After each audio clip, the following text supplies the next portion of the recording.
Halo bosku, jumpa lagi dengan channel Masno22. Sebelum lanjut ceritanya jangan lupa subscribe, like, satu lagi jangan di skip nontonnya ya. Terima kasih. Oke, kata Chen Ping, bersiaplah sesegera mungkin, aku akan menahan mereka. Sambil memegang pedang pembunuh naga, Chen Ping mengambil inisiatif untuk menyerbu ke arah beruang setan hitam, sambil tidak lupa memperhatikan pria berjubah hitam di belakangnya.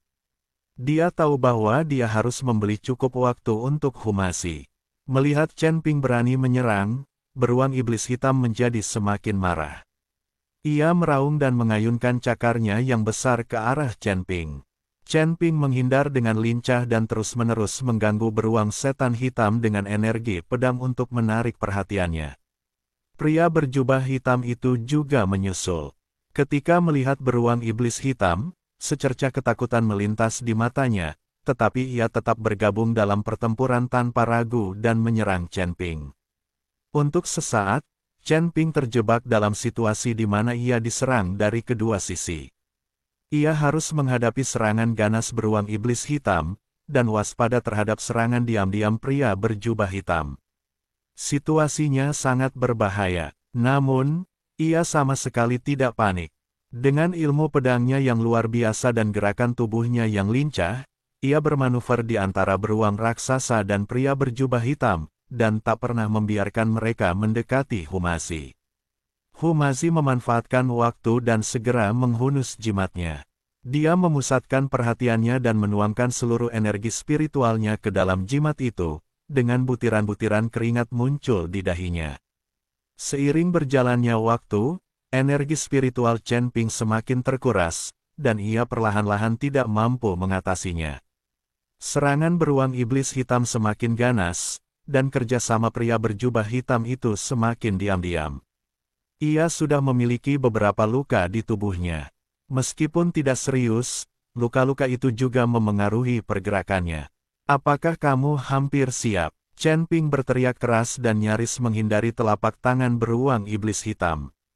Pada saat yang sama, ia menggunakan pedangnya untuk memaksa pria berjubah hitam itu mundur. Hampir sampai, Humasi menjawab, jimat di tangannya telah terbentuk dan mengeluarkan aroma samar. Akhirnya, Humasi menyelesaikan sapuan terakhirnya, jimat di tangannya memancarkan cahaya menyilaukan, dan wangi segar pun menyebar. Selesai, Humasi berteriak dan melemparkan jimat itu ke kedalaman hutan. Jimat itu berubah menjadi aliran cahaya hijau di udara dan terbang menuju kedalaman hutan lebat, dengan wangi segar yang terbawa bersamanya. Saat beruang setan hitam mencium aroma tersebut, gerakannya terhenti tiba-tiba, dan kemerahan di matanya berangsur-angsur memudar, seolah-olah tertarik oleh aroma tersebut.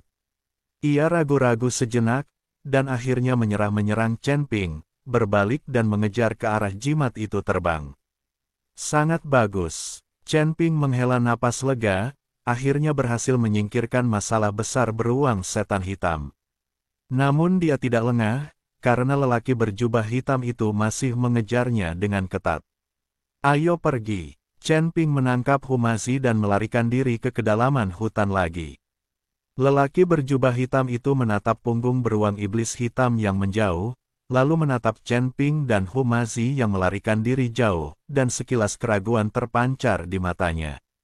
Akhirnya, pria berjubah hitam terdepan memutuskan untuk melanjutkan pengejaran, kejar. Kita tidak bisa membiarkan mereka lolos. Ketiganya mengejarnya lagi, tetapi kali ini kecepatan mereka jauh lebih lambat, karena mereka jelas sedikit takut dengan arah datangnya beruang setan hitam. Memanfaatkan kesempatan ini, Chen Ping dan Humasi dengan cepat menjauhkan diri dari satu sama lain dan menghilang ke kedalaman hutan lebat. Mereka tidak tahu berapa lama mereka berlari, sampai mereka tidak lagi merasakan napas di belakang mereka, dan kemudian Chen Ping dan Humasi berhenti di samping aliran sungai pegunungan yang tersembunyi. Kedua lelaki itu terjatuh ke tanah, terengah-engah, tubuh mereka basah oleh keringat, dan luka-luka di tubuh mereka terasa menyengat karena air yang dingin. Akhirnya, berhasil menyingkirkan mereka. Humasi meneguk air sungai pegunungan beberapa teguk. Air dingin itu menyegarkannya. Orang-orang dari Istana Setan Hitam benar-benar menghantui kita. Chen Ping bersandar pada sebuah batu, mengalirkan energi spiritualnya untuk memulihkan ki yang terkuras, dan sedikit mengernyit ketika mendengar ini, karena mereka berani mengusir kita, itu berarti Yuyue telah menghancurkan wajah mereka sepenuhnya. Situasi kita akan semakin berbahaya mulai sekarang. Kita tidak hanya harus waspada terhadap orang-orang dari Istana Iblis Hitam dan Desa Angin Hitam, tetapi juga terhadap pasukan lain yang terlibat dalam genosida tahun itu. Chen Ping, di mana iblis di lautan kesadaranmu? Kenapa orang ini tidak peduli padamu lagi? Hu Mazi bertanya dengan sangat ingin tahu. Chen Ping adalah pembawanya. Jika Chen Ping mati, jiwa Raja Iblis Awan Merah akan hancur. Namun, Chen Ping menghadapi bahaya satu demi satu, tetapi Raja Iblis Awan Merah tidak bergerak sama sekali. Aku juga tidak tahu. Chen Ping mengerutkan kening dan mencoba memanggil Raja Iblis Scarlet Cloud lagi, senior, senior. Namun setelah berteriak beberapa kali, tidak ada jawaban. Kurasa orang ini berpura-pura mati. Kita tidak bisa mengandalkannya, kata Chen Ping. Di mana kilin apimu? Kau bisa memanggilnya. Hu Mazi tahu bahwa Chen Ping punya rencana cadangan. Kilin api dan busur Raja Dewa keduanya adalah senjata pembunuh. Keduanya tidak boleh digunakan kecuali benar-benar diperlukan. Tapi kalau orang-orang dari Istana Iblis Hitam itu berani melawan, aku akan coba pakai cambuk iblis. Aku nggak tahu apakah cambuk iblis bisa menghadapi para kultivator iblis dari surga ini. Kata Chen Ping. Lagi pula, cambuk iblis adalah senjata ajaib yang diperoleh dari dunia surgawi. Chen Ping tidak yakin apakah itu bisa digunakan untuk menghadapi para pembudidaya iblis di dunia surgawi. Lagi pula, para pembudidaya iblis di surga semuanya sangat kuat. Jika cambuk ajaib tidak cukup kuat, maka itu tidak akan berarti apa-apa. Hu Mazi mengepalkan tangannya, jejak engganan terpancar di matanya. Apakah kita akan terus melarikan diri seperti ini? Tentu saja tidak. Chen Ping membuka matanya, tatapannya tegas, melarikan diri tidak akan menyelesaikan masalah, kita harus mengambil inisiatif untuk menyerang. Perkataan iblis angin hitam dan pria berjubah hitam telah membuktikan bahwa ada lebih dari satu kekuatan yang terlibat dalam pemusnahan klan. Yang perlu kita lakukan adalah menemukan kekuatan-kekuatan ini, mengumpulkan bukti, lalu mengalahkan mereka satu persatu. Tapi kita bahkan belum tahu target kita selanjutnya sekarang. Hu Mazi mendesah, ada banyak kekuatan di sekitar Gunung Jiupan. Kita tidak bisa menyelidiki mereka satu persatu, kan? Tak perlu. Chen Ping mengeluarkan peta kulit binatang dari tangannya dan membentangkannya di tanah. Iblis tua angin hitam menyebutkan bahwa ada dendam antara lembah ular hijau dan istana iblis hitam, dan penguasa lembah ular hijau telah meninggal.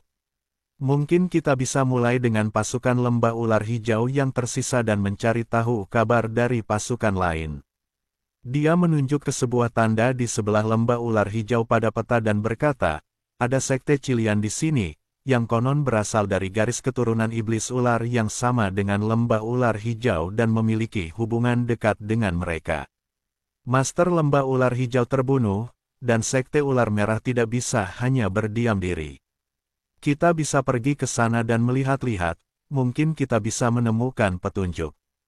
Hu Mazi menatap tanda di peta, sedikit keraguan melintas di matanya, seberapa kuat sekte Cilian.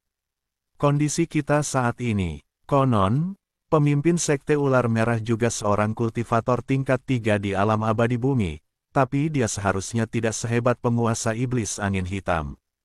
Chen Ping berkata, kita tidak perlu memaksa masuk. Kita cari informasi dari luar dulu. Kalau situasinya tidak memungkinkan, kita akan segera mundur. Hu Mazi mengangguk. Ia tahu sekarang bukan saatnya untuk ragu. Hanya dengan menemukan petunjuk sesegera mungkin ia bisa membalaskan dendam sukunya. Keduanya beristirahat di tepi sungai pegunungan selama setengah hari. Setelah kekuatan fisik dan mental mereka hampir pulih, mereka berangkat menuju gerbang Cilian sesuai petunjuk di peta. Cilianmen terletak di sebuah gunung bernama Gunung Sepan. Gunung ini berkelok-kelok dan berbentuk seperti ular piton raksasa, sehingga dinamakan demikian. Gunung itu ditutupi hutan lebat, dan semua jenis ular berbisa dapat terlihat di mana-mana, memancarkan atmosfer yang berbahaya. Chen Ping dan Hu Mazi dengan hati-hati menyelinap ke Gunung Sepan, menghindari beberapa gelombang patroli Sekte Qilian di sepanjang jalan. Anggota tim patroli ini semuanya monster ular dengan berbagai bentuk. Kebanyakan dari mereka memiliki kekuatan setara tingkat pertama alam abadi bumi dan sangat waspada. Pertahanan Sekte Qilian bahkan lebih ketat daripada pertahanan Desa Angin Hitam. Hu Mazi merendahkan suaranya dan berkata kepada Chen Ping, "Sepertinya berita pembunuhan Master Lembah Ular Hijau telah menyebar ke sini, dan mereka telah meningkatkan kewaspadaan mereka. Ini sempurna, artinya mereka memperhatikan dengan saksama tindakan Desa Angin Hitam. Akan lebih mudah bagi kita untuk mendapatkan informasi." Chen Ping berkata, "Ayo kita cari siluman ular yang sendirian dan tangkap untuk diinterogasi." Kedua pria itu bersembunyi di hutan lebat, menunggu dengan sabar kesempatan mereka. Tak lama kemudian, sesosok iblis ular betina bergaun hijau datang sendirian. Ia memegang keranjang di tangannya dan tampak sedang memetik herba. Kekuatan iblis ular betina itu berada pada level pertama alam abadi duniawi, dan dia tidak terlalu waspada terhadap keadaan di sekelilingnya. Itu dia. Chen Ping mengedipkan mata pada Hu Mazi, dan keduanya menyerang pada saat yang sama. Chen Ping melintas dan muncul di belakang iblis ular betina, lalu menebas bagian belakang lehernya dengan pisau. Setan ular betina terkejut, mengerang, dan pingsan. Hu Mazi segera melangkah maju dan menyeret iblis ular betina itu ke sudut tersembunyi jauh di dalam hutan. "Bangun," kata Hu Mazi sambil menepuk pipi iblis ular betina itu. Iblis ular betina itu perlahan membuka matanya dan melihat Chen Ping dan Hu Mazi. Secercah ketakutan melintas di matanya. Tepat saat ia hendak meminta bantuan, Hu Mazi menutup mulutnya. "Jangan bersuara, atau aku akan memperkosa dan membunuhmu." Hu Mazi berkata dengan tegas sambil membuka ikat pinggangnya dan berpura-pura melepas celananya untuk mengancamnya. Iblis ular betina memandang Hu Mazi yang mencoba melepaskan celananya dan mengangguk berulang kali karena takut. Chen Ping memutar bola matanya ke arah Hu Mazi. Ia pikir pria ini bisa sedikit berubah, tetapi ia masih menggunakan trik yang sama untuk mengancam seorang wanita. Hu Mazi melepaskan tangannya, tetapi masih menatap iblis ular itu dengan waspada. "Aku akan menanyakan beberapa pertanyaan kepadamu. Jika kamu menjawab dengan jujur, aku akan membiarkanmu pergi. Kalau tidak, aku akan menggunakan hartaku untuk menusukmu dan membuatmu menjerit." "Kau, siapa kau? Apa yang ingin kau lakukan?" tanya iblis ular betina dengan suara gemetar. "Tidak masalah siapa kita," kata Chen Ping, "aku bertanya padamu, apakah Master Lembah Ular Hijau dibunuh oleh orang-orang dari Desa Angin Hitam?" Iblis ular betina itu ragu sejenak, lalu mengangguk, "Ya, ya. Sang Master Lembah, dia meninggal dengan tragis." "Apa rencana Sekte Qilian?" tanya Chen Ping. Pemimpin telah mengumpulkan semua guru di sekte dan bersiap untuk membalas dendam pada Desa Angin Hitam. Iblis ular betina berkata, "Kami, Sekte Qilian dan Lembah Ular Hijau, berasal dari garis keturunan iblis ular yang sama. Kami tidak akan pernah tinggal diam ketika pemimpin lembah terbunuh. Selain Sekte Qilian, apakah ada kekuatan lain yang bersedia membantu Anda?" tanya Chen Ping. Inilah yang paling ia khawatirkan. Iblis ular betina itu menggelengkan kepalanya. "Tidak. Pasukan lain entah terkait erat dengan Desa Angin Hitam atau takut mendapat masalah, jadi mereka tidak mau campur tangan." Chen Ping sedikit mengernyit. Ini bukan yang ia harapkan.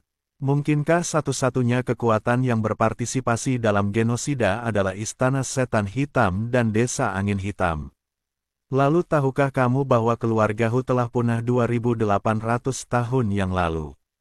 Hu Mazi tak kuasa menahan diri untuk bertanya.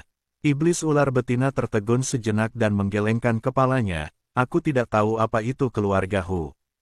Aku belum lama menjadi anggota, jadi aku tidak tahu banyak hal lama. Chen Ping dan Hu masih saling berpandangan, dan sedikit kekecewaan terpancar di mata mereka. Tampaknya kita tidak bisa mendapatkan banyak informasi berguna dari iblis ular betina ini. Satu pertanyaan terakhir. Chen Ping bertanya, di mana pemimpin sekte Qilian sekarang? Pemimpin sekte sedang mengasingkan diri, bersiap untuk menerobos ke tingkat ketiga alam abadi duniawi. Dia mungkin akan keluar dalam beberapa hari, kata iblis ular betina. Chen Ping mengangguk dan berkata pada Humazi, ayo pergi.